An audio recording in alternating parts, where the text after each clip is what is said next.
So in these different strands that we're offering, the renunciation strand and what we did yesterday with opening to the current of desire, they have the characteristic of simplifying. Renunciation, letting go, everything's the same, equal, and to be let go of. And the being comes, hopefully, into some simplifying. Everything simplifies. And the opening to the current of desire, also characteristic of that practice, is a kind of simplifying. Letting go of the image, if you like, going almost beyond the image into the generality and the energy. And as some of you experience with that movement, there's a kind of simplifying. It's one of the options. With everything else we're doing is subsumed into the practice of the imaginal, the erotic imaginal. Eros being wrapped up in what it means for something to be imaginal, and the imaginal being something that's pulled in, ignited, generated by Eros, if it's allowed to. The imaginal practice is by far the more complex of everything that we're offering. There's much more to it. It's multifaceted. There's so much that we could say about it, but we're actually holding back and to not overload you guys. It's also complexifying. Rather than simplifying, imaginal practice complicates.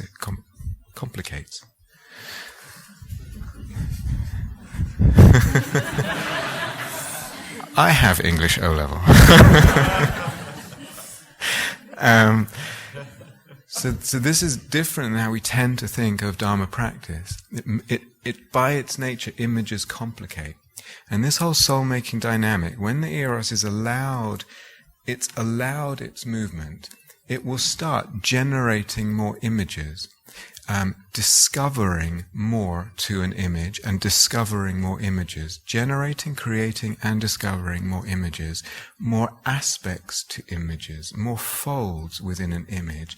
There's a giving birth, there's a proliferation in the best sense.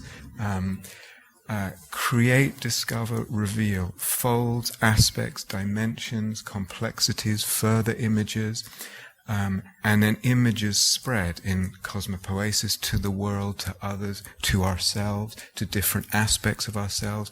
We discover, create different aspects of ourself as well as the image. If that whole soul-making process, that whole Eros, Psyche, Logos dynamic is allowed to do its thing, if it's not blocked through ideation, through energetics, through some or other wall or repression, of which there can be many. So the whole movement is an enriching, deepening, widening, complicating. What's that? Complexification.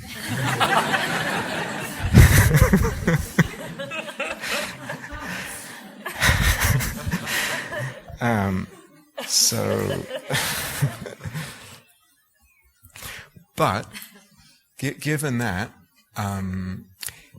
what do all imaginal practice have in common? They have in common this, let's say, their own eros, their own desire to give birth in this way, to spread and feed back and grow the eros and grow the images in depth, breadth, all of it, and grow also the logos, the ideation, the concept. So the whole thing gets more and more fertilized, more and more fecund. They share that, but in that movement creates, in the more that is created and discovered, part of that is, as we've been saying, the dimensionality opens. Dimensionality moves into divinity. It moves into sacredness. What imaginal practices have in common is a movement towards opening up sacredness.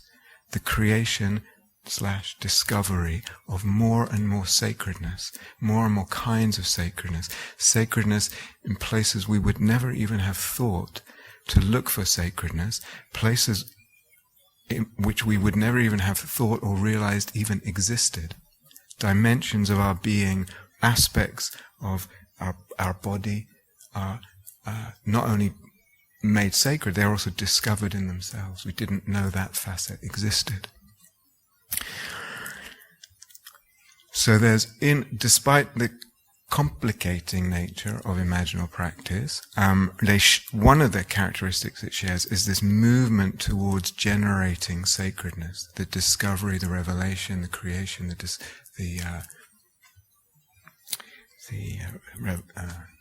sacredness. So,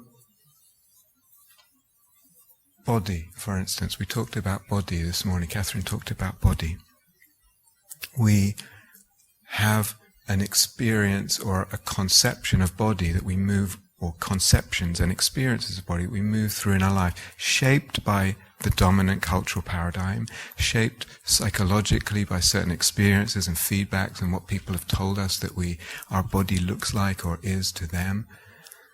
And this forms a limited logos and a limited image. There's limitations on the idea and limitations on the image of what our body is. You understand? Does it make sense? Yeah? So once somehow or other the soul-making process gets to touch the body, it's like a fire, the fire of Eros. It will kindle this and it will kindle that and it will ignite everything. So for example, the body starts getting drawn into the flames of the soul-making process. And then it starts to come alive in all kinds of ways. It comes alive as image. It gets complicated. It gets dimensions and facets. So what does this mean? Body as an object. I sense this as an object. I, the knower, somehow sense this as an object. And it's not just, it certainly is cells and molecules and all that, but it's not just that. There's a richness to what it can be as an object. Do you understand? The image of body as object expands.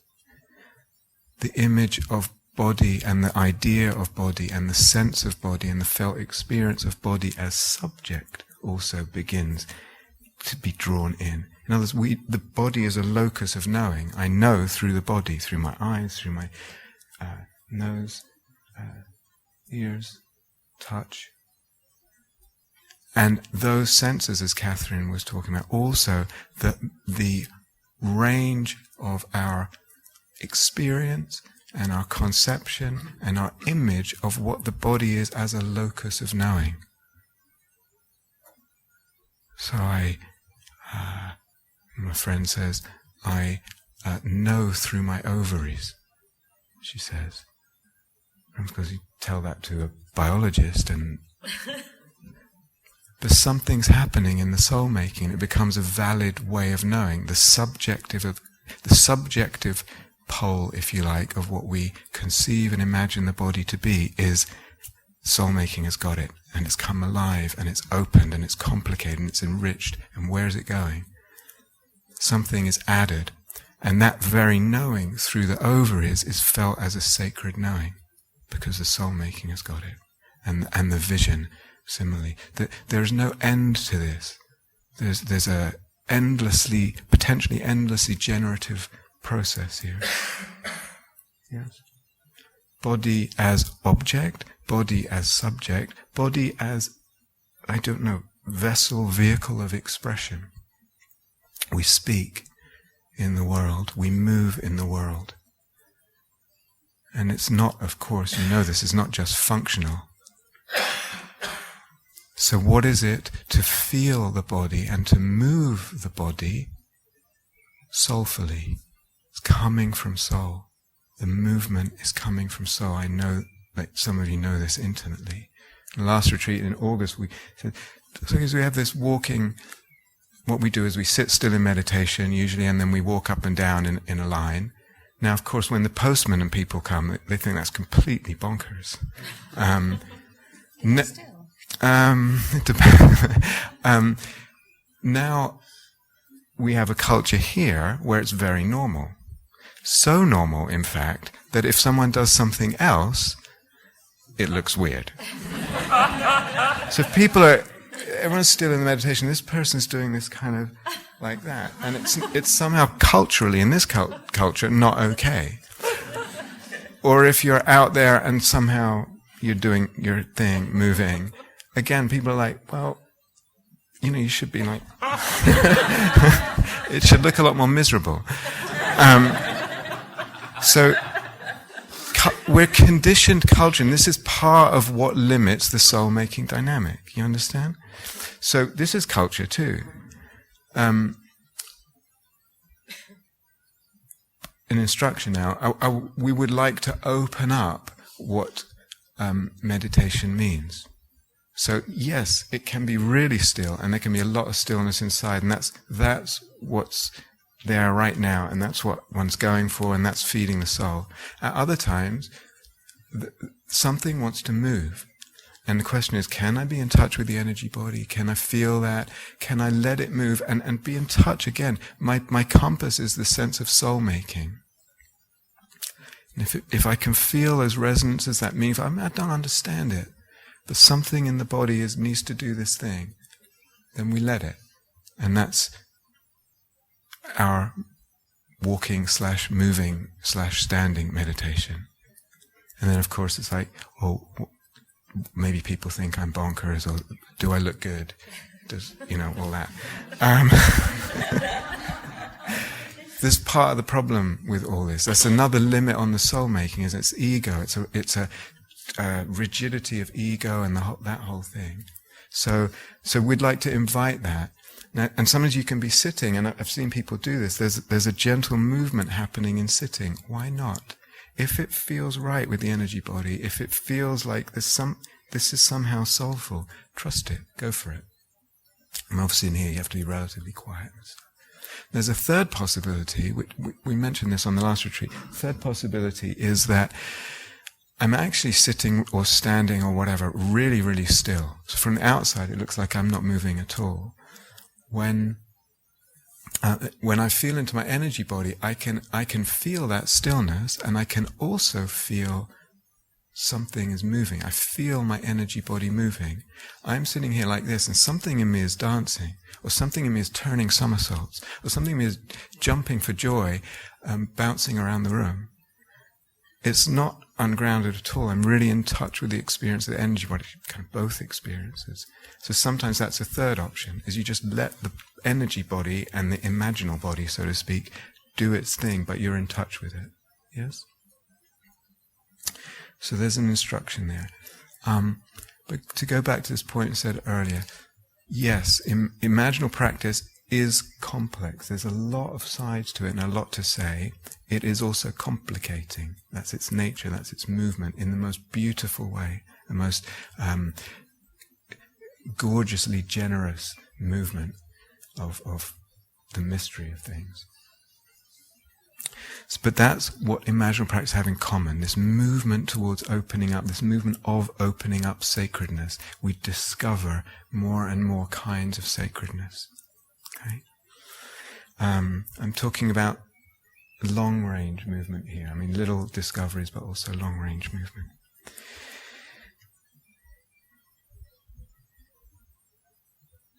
So what is it?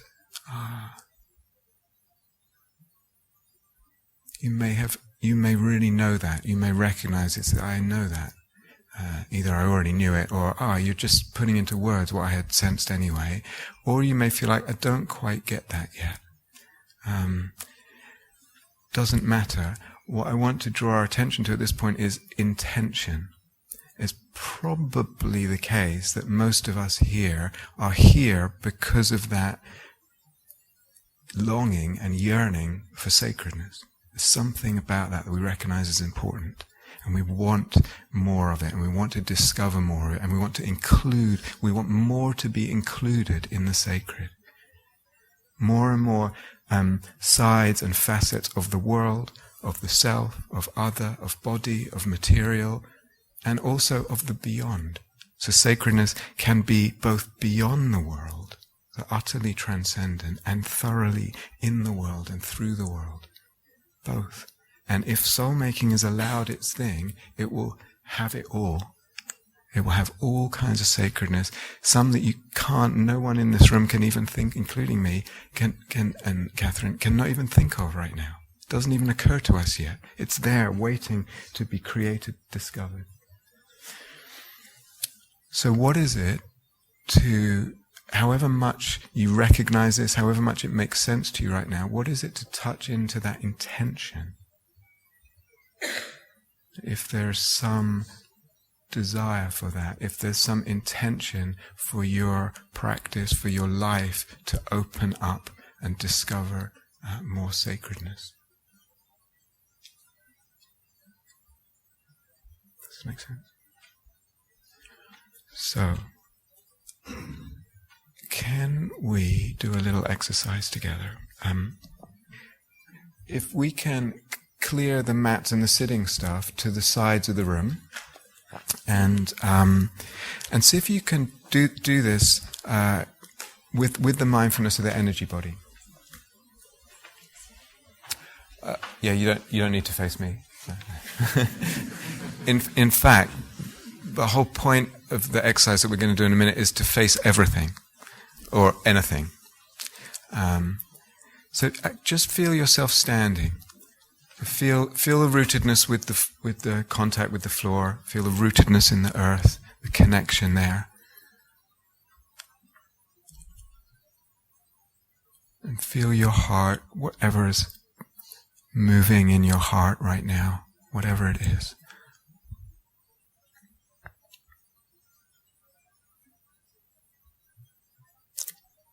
And feel the energy body.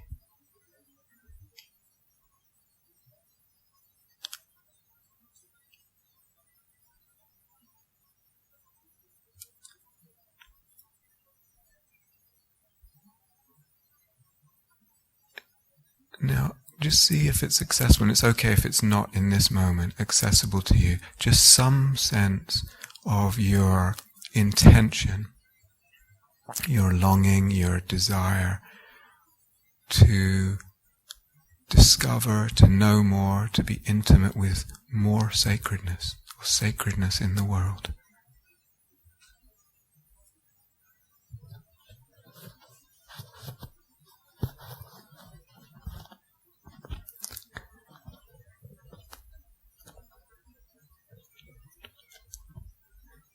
Feel that as something that you're devoted to.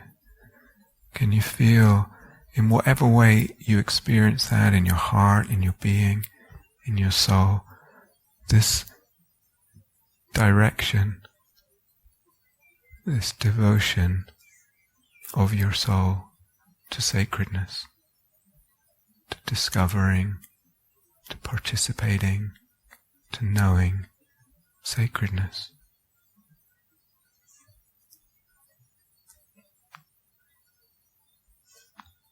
Can you get a sense how, in relationship to sacredness, we are all small? It's always something bigger than us.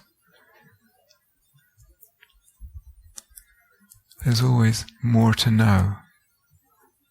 We will never complete it. So there's a humility, there's a reverence. Perhaps we're asking. Let yourself feel that, open to that, care for that. Let yourself feel aligned with that. So the body, the being, the soul, the heart is in touch and aligned.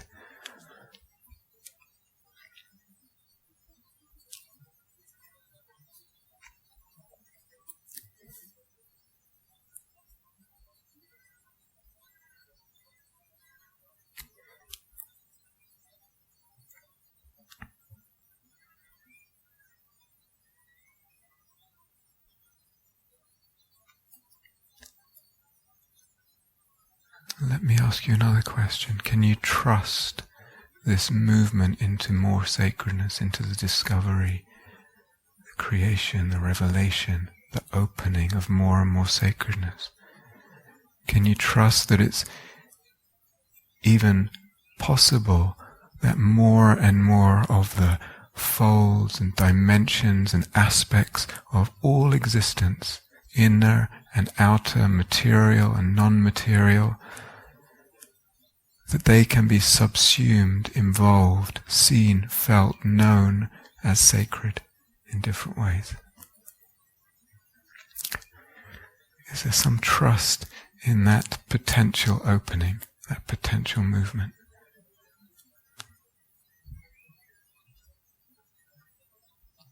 So you don't have to have any experience now of sacredness, but maybe you do. Maybe even the sense, you can sense your very intention as sacred. Anything inner and outer, everything inner and outer, formed and unformed and beyond. Can there be just a little bit of trust?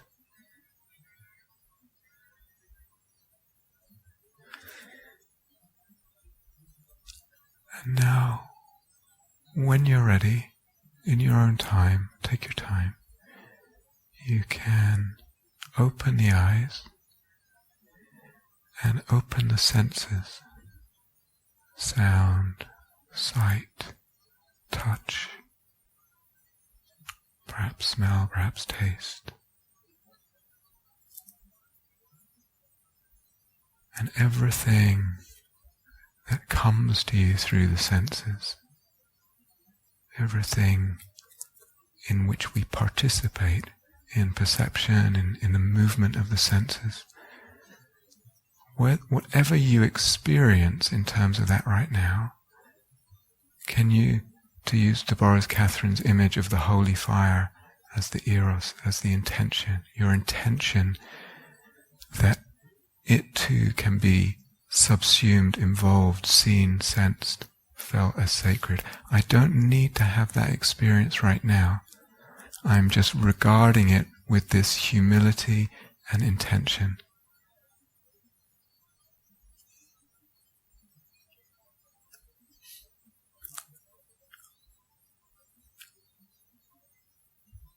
The bird song, the silence,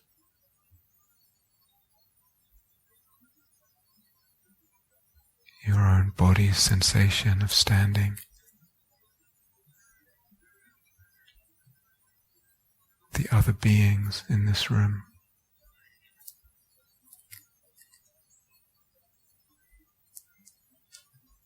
the carpet, whatever comes to the senses, there's just this stance of openness, of intention.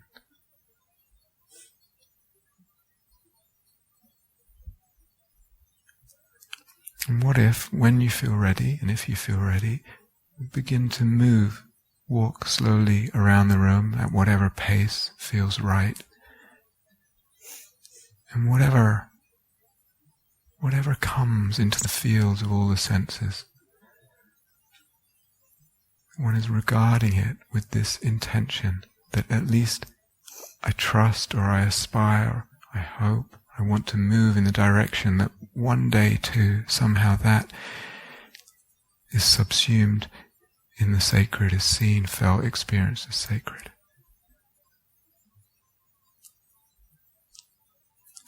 Just staying close to that holy fire.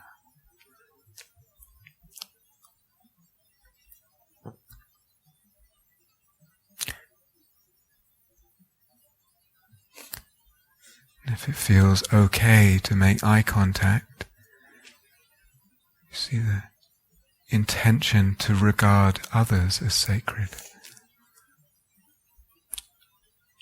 to be led and opened in that movement. Everything and anything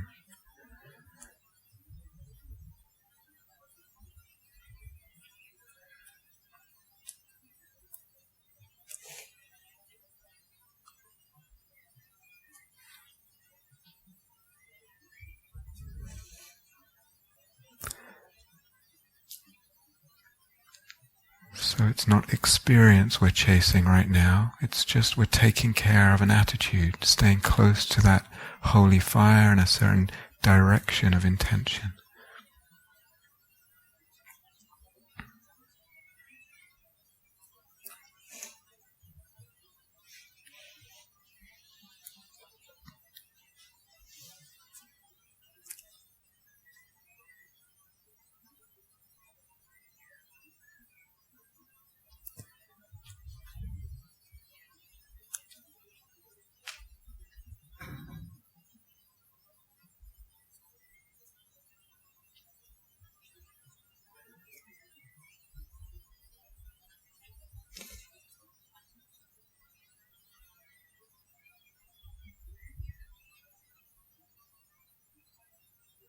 Let your whole body be involved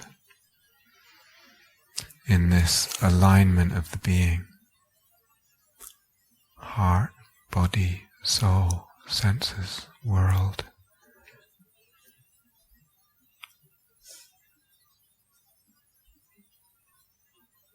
And there is also that which is beyond the world, all of it, all of it.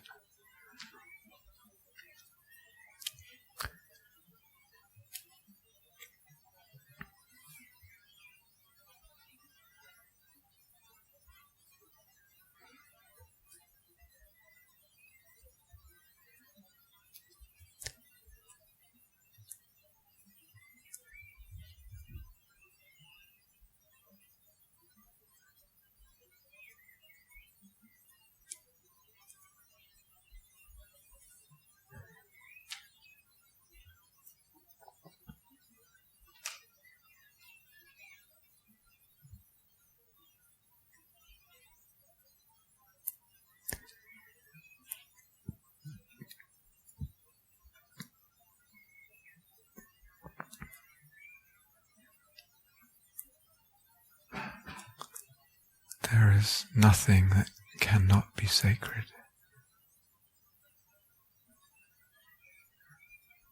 Nothing that cannot be sacred in more ways than we can even imagine right now.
So it's really not about necessarily having an experience of sacredness in this moment.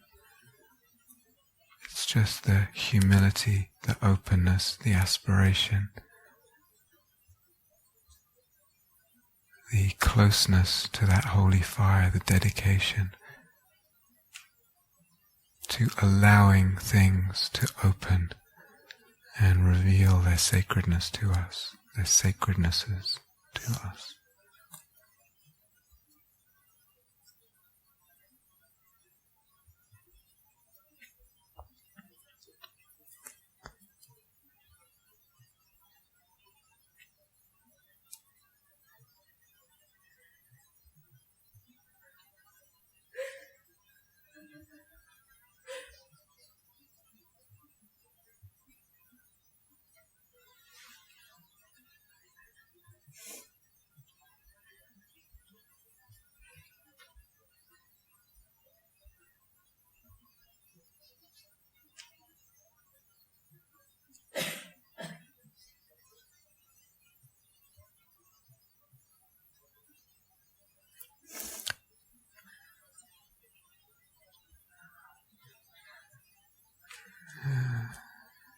taking care of the heart.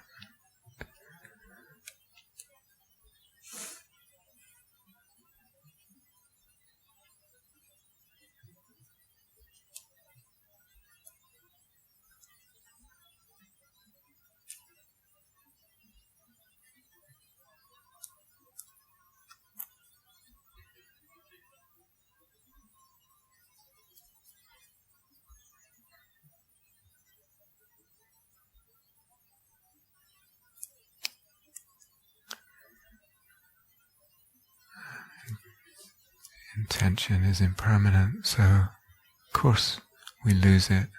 Just as in any practice, gently coming back, reconnecting, reminding yourself, pointing in a certain direction, tending the flame.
And then, wherever you are, just coming to a standstill.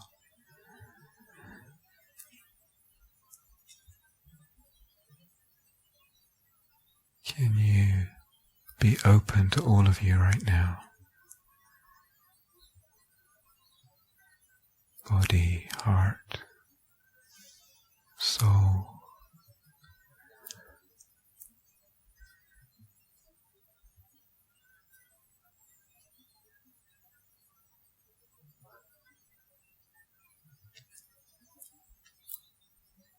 Do you sense the sacredness of your longing, of your intention for sacredness?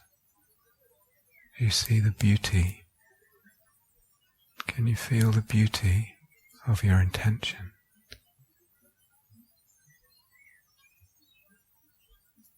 Do you recognize that beauty, that sacredness?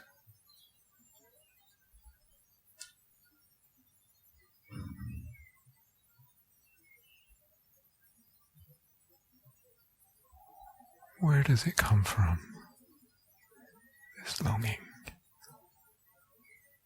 Whose is it?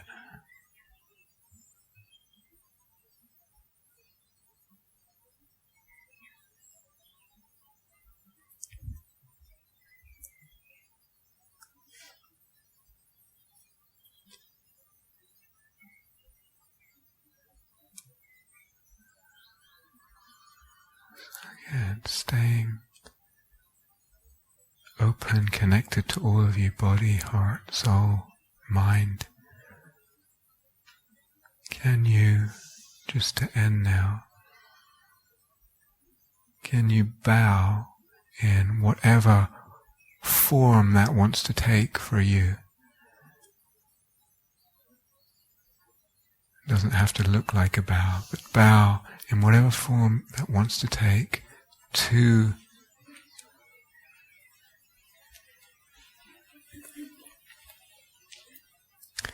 the sacredness that you want to know, the sacredness you don't yet know, and bow to the wanting. And a bow can look like anything or nothing at all.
I wonder if we can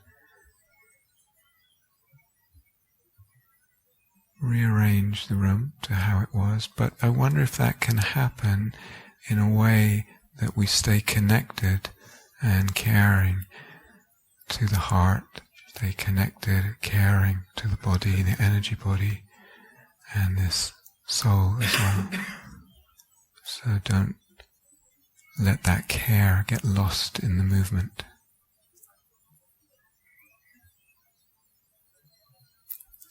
Okay. Thank you for listening. To learn how you can support